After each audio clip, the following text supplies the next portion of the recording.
little cubs. I hope you're all doing well today. Welcome back to Story Time with Mama Bear. Today's story is The Tale of Little Pig Robinson by Beatrix Potter. So please make yourselves comfortable, and I do hope you enjoy. Chapter 1. When I was a child, I used to go to the seaside for the holidays. We stayed in a little town where there was a harbour and fishing boats and fishermen. They sailed away to catch herrings in nets. When the boats came back home again, some had only caught a few herrings.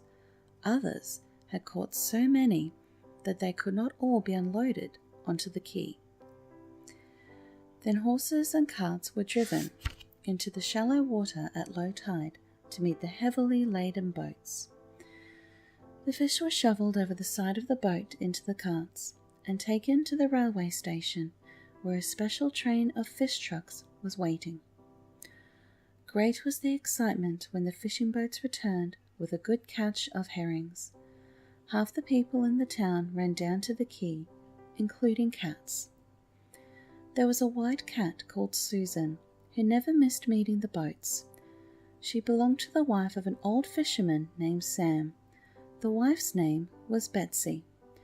She had rheumatics, and she had no family except Susan and 5 hens. Betsy sat by the fire. Her back ached. She said, "Ow! Ow!" whenever she had to put coal on and stir the pot. Susan sat opposite to Betsy. She felt sorry for Betsy. She wished she knew how to put the coal on and stir the pot. All day long they sat by the fire while Sam was away fishing. They had a cup of tea and some milk. "Susan," said Betsy, "I can hardly stand up. Go to the front gate and look out for Master's boat." Susan went out and came back. 3 or 4 times she went out into the garden. At last, late in the afternoon, she saw the sails of the fishing fleet coming in over the sea. "Go down to the harbour. Ask Master for 6 herrings. I will cook them for supper. Take my basket, Susan." Susan took the basket. Also, she borrowed Betsy's bonnet and little plaid shawl. I saw her hurrying down to the harbour. Other cats were coming out of the cottages and running down the steep streets that led to the seafront. Also ducks. I remember that they were most peculiar ducks, with top knots that looked like tam-o'-shanter caps. Everybody was hurrying to meet the boats. Nearly everybody. I only met one person, a dog called Stumpy, who was going the opposite way. He was carrying a paper parcel in his mouth. Some dogs do not care for fish. Stumpy had been to the butcher's to buy mutton chops for himself and Bob and Percy and Miss Rose. Stumpy was a large, serious, well-behaved brown dog with a short tail. He lived with Bob the retriever and Percy the cat and Miss Rose, who kept house.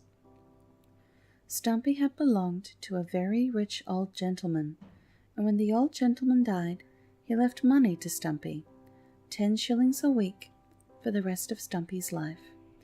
So that was why Stumpy and Bob and Percy the cat all lived together in a pretty little house. Susan, with her basket, met Stumpy at the corner of Broad Street. Susan made a curtsy. She would have stopped to inquire after Percy, only she was in a hurry to meet the boat.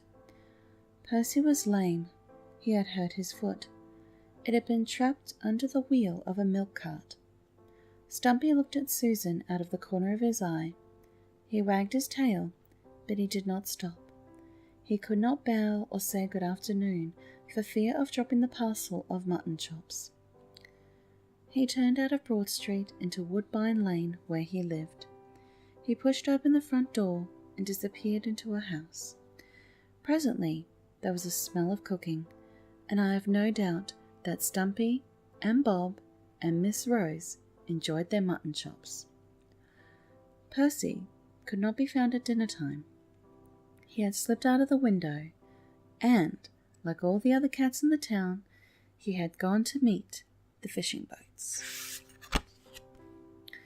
Susan hurried along Broad Street and took the shortcut to the harbour, down a steep flight of steps. The ducks had wisely gone another way, round by the seafront. The steps were too steep and slippery for anyone else, less sure-footed than a cat. Susan went down quickly and easily. There were 43 steps, rather dark and slimy, between high backs of houses. A smell of ropes and a pitch and a good deal of noise came up from below. At the bottom of the steps was the quay, or landing place, beside the inner harbour. The tide was out. There was no water. The vessels rested on the dirty mud. Several ships were moored beside the quay. Others were anchored inside the breakwater. Near the steps, coal was being unloaded from 2 grimy colliers called the Marjorie Daw of Sunderland and the Jenny Jones of Cardiff. Men ran along planks with wheelbarrows full of coal.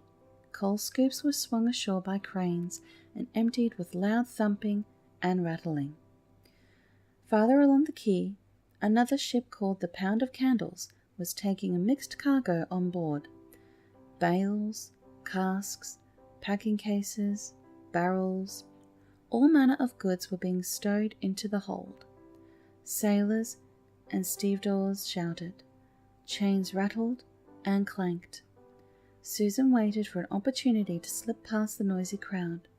She watched a cask of cider that bobbed and swung in the air on its passage from the quay to the deck of the Pound of Candles. A yellow cat, who sat in the rigging, was also watching the cask. The rope ran through the pulley. The cask went down bobbity on the deck, where a sailorman was waiting for it. Said the sailor down below, "Look out! Mind your head, young sir! Stand out of the way!" "Wee, wee, wee!" grunted a small pink pig, scampering round the deck of the Pound of Candles. The yellow cat in the rigging watched the small pink pig. The yellow cat in the rigging looked across at Susan on the quay. The yellow cat winked. Susan was surprised to see a pig on board a ship, but she was in a hurry. She threaded her way along the quay, amongst coals and cranes and men wheeling hand trucks and noises and smells. She passed the fish auction and fish boxes and fish sorters and barrels that women were filling with herrings and salt. Seagulls swooped and screamed. Hundreds of fish boxes and tons of fresh fish were being loaded into the hold of a small steamer. Susan was glad to get away from the crowd, down a much shorter flight of steps onto the shore of the outer harbour. The ducks arrived soon afterwards, waddling and quacking. And old Sam's boat, the Betsy Timmins, last of the herring fleet and heavy laden, came in round the breakwater and drove her blunt nose into the shingle. Sam was in high spirits. He had had a big catch. He and his mate and 2 lads commenced to unload their fish into carts as the tide was too low to float the fishing boat up to the quay. The boat was full of herrings. But good luck or bad luck, Sam never failed to throw a handful of herrings to Susan. "Here's for the old 2 girls and a hot supper. Catch them, Susan. Honest now.